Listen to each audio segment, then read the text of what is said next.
Morning बच्चों, कैसे हो आप सब। आई एम श्योर सब लोग बहुत अच्छे से हैं। अभी कोरोना फैला है, साथ ही साथ डेंगू भी फैला है, तो आप लोग अपना ख्याल रख रहे हो ना। आई एम श्योर आप लोग सब अपना बहुत अच्छे से ख्याल रख रहे हो, है ना। चलिए, इसी बात के साथ मैं आप सभी को जय यीशु बोलती हूँ और हम सब आज बिना टाइम वेस्ट किए सीधे क्या करेंगे, प्रार्थना करेंगे और अपनी क्लास को शुरू करेंगे। ठीक है, सब लोग अपनी आंखों को बंद कीजिए और अपने हाथों को जोड़िए और मेरे साथ प्रार्थना में भाग लीजिए। हे प्रेम पिता परमेश्वर, हम लोग आज के दिन के लिए आपको धन्यवाद देते हैं। एक बार पुनः आपने हम सबों को रात भर संभाले रखा, यह नया सुंदर दिन देखने को दिया, उसके लिए हम आपको धन्यवाद देते हैं। साथ ही साथ आपकी आशीष मांगते हैं कि आज हम जो भी क्लास में क्वेश्चन आंसर्स करें और आगे जो भी पढ़ाई करें उसमें हमें आपकी संरक्षण मिल सके एवं आपकी आशीष मिल सके। इस प्रार्थना को करते हैं हमारे प्रभु क्रिस्त के नाम पर, आमीन। पिता और पुत्र और पवित्र आत्मा के नाम पर, आमीन। सब लोग अपनी आंखों को खोलिए और अपने हाथों को नीचे कीजिए और अब हम क्या करेंगे, क्वेश्चन आंसर्स करेंगे। लास्ट क्लास में मैंने आप लोगों को बता दिया था ना, जो भी मैंने आप लोगों को पढ़ाया है आज हम उसका पूरा क्वेश्चन आंसर्स करेंगे। बच्चों, जरूरी नहीं है कि हर क्लास में मैं आप लोगों को बड़े आंसर्स दूं। जिस क्वेश्चंस को देख के लगेगा कि इसमें बड़ा आंसर बन सकता है वो मैं आप लोगों को लिखवा दिया करूंगी या फिर बुक में मार्क करूंगी। अदरवाइज जैसा हमको आंसर्स मिलेगा हम वैसा करेंगे। ठीक है, अच्छा चलो हम लोग क्वेश्चन आंसर्स देखेंगे। फर्स्ट क्वेश्चन है, मिलान के अध्यादेश में कलीसिया को क्या प्राप्त हुआ। ठीक है, मिलान के अध्यादेश में कलीसिया को क्या प्राप्त हुआ। बच्चों ये आप लोग स्क्रीन पे देख सकते हो, मैं अब रीड आउट करती हूँ। आंसर है, मिलान के अध्यादेश में कलीसिया को धार्मिक स्वतंत्रता प्राप्त हुआ। मिलान के अध्यादेश में कलीसिया को धार्मिक स्वतंत्रता प्राप्त हुआ। और अब हम लोग क्या करेंगे, नेक्स्ट क्वेश्चन देखेंगे। नेक्स्ट क्वेश्चन क्या है, क्या कॉन्स्टेंटाइन के मिलान अध्यादेश से कलीसिया में पूर्ण शांति हुई। अच्छा, आप लोग ये भी देखना बच्चों, मैंने क्वेश्चंस जो है सेपरेटली एक स्क्रीन पे आप लोगों को सबसे शुरू में दिख रहा होगा। ठीक है, तो उसके बाद से मैंने फिर क्वेश्चंस आंसर देना चालू करी हूँ, तो वो क्वेश्चंस आप लोग देख लेना। उसके बाद में मैं आंसर्स आप लोगों को मार्किंग कर दे रही हूँ बुक के अंदर। ठीक है, अब देखो इसका आंसर देखो, आप लोगों को पेज नंबर 50 में दिखेगा, मैंने मार्क किया हुआ है, क्रिस्तियों को धार्मिक स्वतंत्रता मिल गई। इस तरह वर्षों से चला आ रहा अत्याचार का युग कॉन्स्टेंटाइन के राज्य में समाप्त हुआ। छिटपुट घटनाएं अवश्य होती रहीं, किंतु पहले जैसे नहीं। ठीक है, इसका आंसर आप लोग ऐसे भी शुरू कर सकते हो, नहीं, कॉन्स्टेंटाइन के मिलान अध्यादेश में कलीसिया को पूर्ण शांति नहीं मिली। फिर इसके बाद आप लोग ये पैराग्राफ लिख सकते हो या फिर आप लोग डायरेक्टली भी यहाँ से लिख सकते हो। ठीक है, अब है क्वेश्चन नंबर 3। क्वेश्चन नंबर 3 क्या है, कलीसिया को राजकीय संरक्षण मिलने से क्या परिणाम निकले। इसका आंसर देखो बच्चों, पेज नंबर 51 में ऊपर, राजकीय संरक्षण मिलने से कलीसिया में राजनीति का आगमन हुआ। कलीसिया की सरलता एवं पवित्रता समाप्त होने लगी। कलीसियाई गतिविधियों तथा निर्णयों में शासन का हस्तक्षेप होने लगा। ये मैंने यहाँ मार्क नहीं किया है, पर अगर 2 मार्क्स का मान लो आता है तो आप लोग यहाँ तक लिख सकते हैं, और अगर ज़्यादा बड़े मार्क्स का आएगा, 5 मार्क्स का या 4 मार्क्स का आएगा, तो आप लोग ये पैराग्राफ भी ऐड कर देना। राजा ही कलीसिया की सभाएं और महासभाएं आमंत्रित करने लगे। राजा के द्वारा ही सेवक एवं पुरोहित नियुक्त किए जाने लगे। इस तरह अगुवाओं में अधिकार एवं धन संपत्ति अर्जित करने और सेवा के बदले रोब जमाने की भावना पनपने लगी। ठीक है, तो यहाँ तक आप लोगों का क्या रहेगा, आंसर नंबर 3 रहेगा। ठीक है, अब आप देखो बच्चों क्वेश्चन नंबर 4, रोमन साम्राज्य के 4 संभाग कौन कौन से थे। इसका आंसर भी आपको पेज नंबर 51 में ही मिलेगा। वहां पे देखो नेक्स्ट पैराग्राफ में ही मैंने मार्किंग किया हुआ है, कॉन्स्टेंटाइन ने साम्राज्य को 4 संभागों में विभाजित किया, तो उसके साथ 4 आध्यात्मिक अगुवाओं को भी नियुक्त किया। वे थे रोम के बिशप कॉन्स्टेंटिनोपल, अंताकिया और सिकंदरिया के बिशप। उन्हें पेट्रियार्क यानी प्रादिधर्माध्यक्ष भी कहा जाने लगा। ठीक है, अब 4 संभाग कौन कौन से हैं? रोम है, कॉन्स्टेंटिनोपल है, अंताकिया है और सिकंदरिया है। ये संभाग के नाम है। ठीक है बच्चों, ये जगह के नाम है। और इनके साथ जो ये बाकी जुड़े हैं, ये क्या है? सिर्फ बिशप जुड़ गए हैं। जो बिशप क्या है? वहां के आध्यात्मिक अगुआ। ठीक है, तो बच्चे कंफ्यूज नहीं होना। ठीक है, अच्छा, क्वेश्चन नंबर 5 क्या है? पूर्व और पश्चिम की कलीसिया के विभाजन के कारण बताइए। तो इसका भी आंसर आपको 51 पेज नंबर में मिलेगा। यहाँ नीचे देखना, पूर्वी ऑर्थोडॉक्स और रोमन कैथोलिक कलीसिया के संबंधों में कड़वाहट बढ़ गई। इसके कई कारण थे। आध्यात्मिक मतभेद, कलीसिया के संचालन में मतभेद, यूखरिस्त में खमीरी या बेखमीरी रोटी का उपयोग तथा पवित्र त्रित्व को लेकर मतभेद थे। तो ये आपका आंसर है। इनमें इनके बड़ा पूछता है, तो आप लोग ये चैप्टर को भी एक बार रीड आउट जरूर कर लेना बच्चों। तो इससे क्या फायदा होगा, अगर कहीं पे क्वेश्चंस कुछ ट्रिकी आ जाता है या कुछ बड़ा मार्क्स का पूछ लेता है, तो आप लोग अपने मन से भी इसमें जोड़ के लिख सकते हो। ठीक है, अब हम लोग देखेंगे लास्ट क्वेश्चन। किन किन बातों को लेकर आज भी कलीसिया में विभाजन बना हुआ है? ठीक है, किन किन बातों को लेकर आज भी कलीसिया में विभाजन बना हुआ है? ये भी आप लोग देखो पेज नंबर 51 में, इसमें लिखा हुआ है। लास्ट वाला पैराग्राफ जो है उस वही आपका आंसर है। देखिए, आज भी विश्वास के सिद्धांत, रूढ़ियों, भाषा, राजनीति एवं क्षेत्र को लेकर कलीसिया में विभाजन बना हुआ है। इस तरह कॉन्स्टेंटाइन का कलीसिया को संरक्षण देना मिश्रित परिणाम वाला सिद्ध हुआ। ठीक है, तो ये जिस तरह के क्वेश्चन है बच्चों, इससे 2 मार्क्स से ज्यादा या 3 मार्क्स से ज्यादा का क्वेश्चन नहीं आएगा।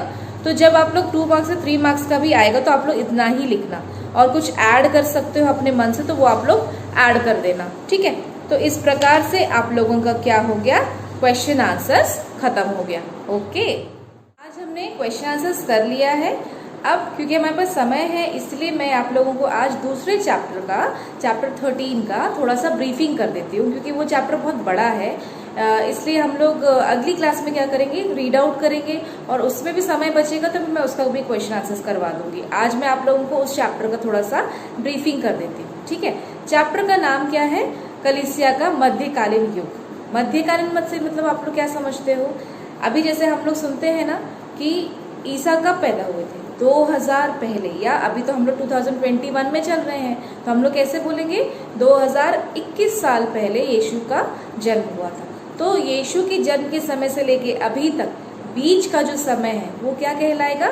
मध्यकालीन समय। ठीक है, इसी प्रकार बुक में कलीसिया का भी मध्यकालीन युग था। मध्यकालीन युग मतलब कैसे कलीसिया का प्रारंभ हुआ हमने पढ़ चुका है, कलीसिया को कैसे अत्याचार हुआ हमने पढ़ चुका है, फिर कलीसिया में विभाजन कैसे हुआ वो भी हमने पढ़ चुका है।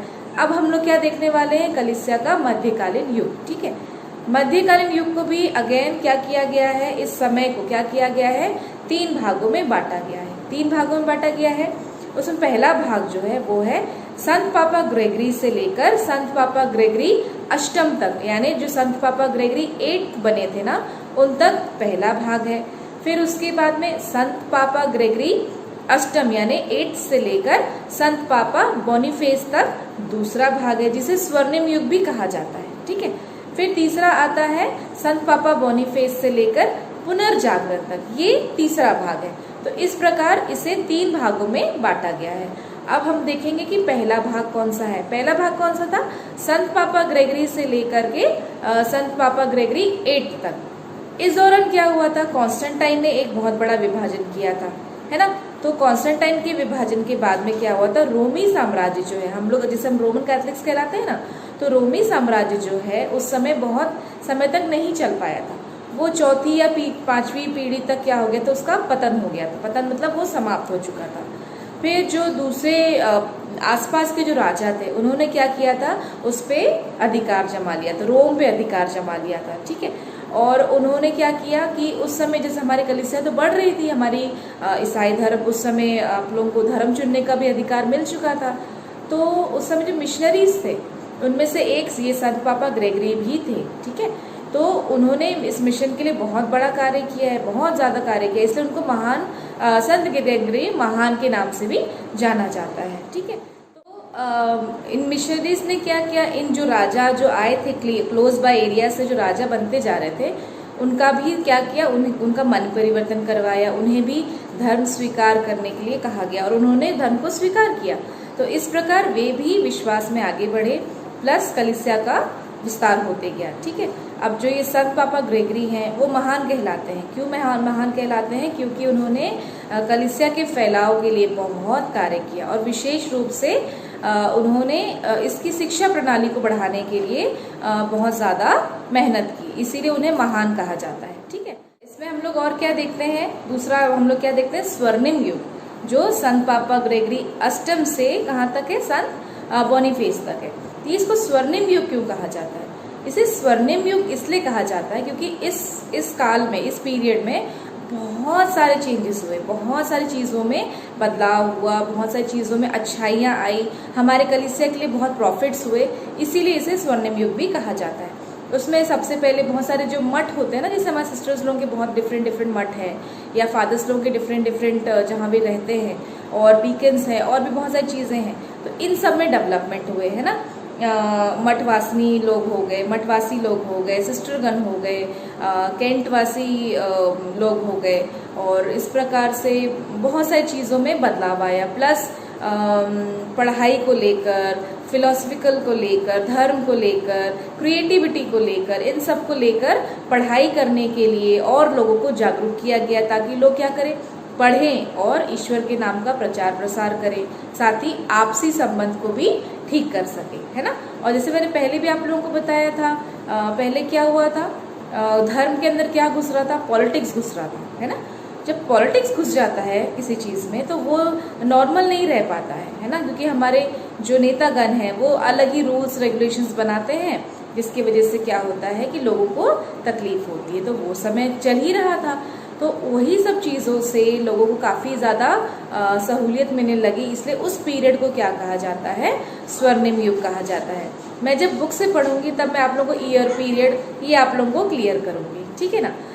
फिर हम लोग उसमें ये भी देखेंगे कि एक समय आता है जब जो राजा जो हमारे रोम के सम्राट हेनरी थे और जो हमारे संत पापा ग्रेगरी थे, तो फिर उनमें मतभेद हुआ। किस बात को लेकर मतभेद होने लगे कि धर्माध्यक्षों का अभिषेक कौन करेगा। हम लोग पुराने व्यवस्थान में अगर आप लोग ध्यान दोगे तो उस समय हमारे जो मूसा थे, हमारे जो कुछ सेलेक्टेड मेंबर्स थे, वही क्या करते थे, जो लोग नए चुने जाते थे उन पर क्या करते थे, तेल से अभिषेक करते थे। उन्हें ईश्वर का वचन फैलाने के लिए या कार्य करने के लिए उन्हें नियुक्त किया जाता था, है ना। तो वो मतभेद चला आ रहा था कि अभी कौन करेगा।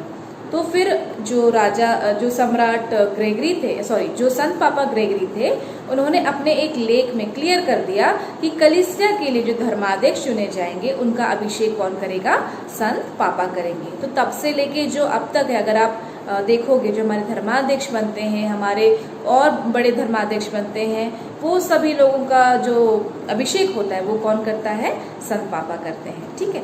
फिर इसमें हमने बड़ा विभाजन देखेंगे, तो हमने बड़ा विभाजन लास्ट क्लास में भी पढ़ा था, है ना। तो वो विभाजन के बारे में भी हम जब बुक से मैं पढ़ूंगी तब आप लोगों को और क्लियर हो जाएगा, है ना। अब तीसरा पॉइंट कौन सा है, तीसरा पॉइंट है मध्यकालीन युग का शुरुआत कैसे हुआ। मध्यकालीन युग की शुरुआत में आप लोग देखोगे इतना पॉलिटिक्स हो रहा था कि संत पापा को बाबुल निर्वासन के नाम से भी बोला जाने लगा उनके बारे में, और उन्हें वो दूसरे जगह पे भी, रोम के अलावा दूसरी जगह पे वो रहने लगे थे। वो ऐसा समय आ गया था कि वो बहुत लंबा पीरियड चला था।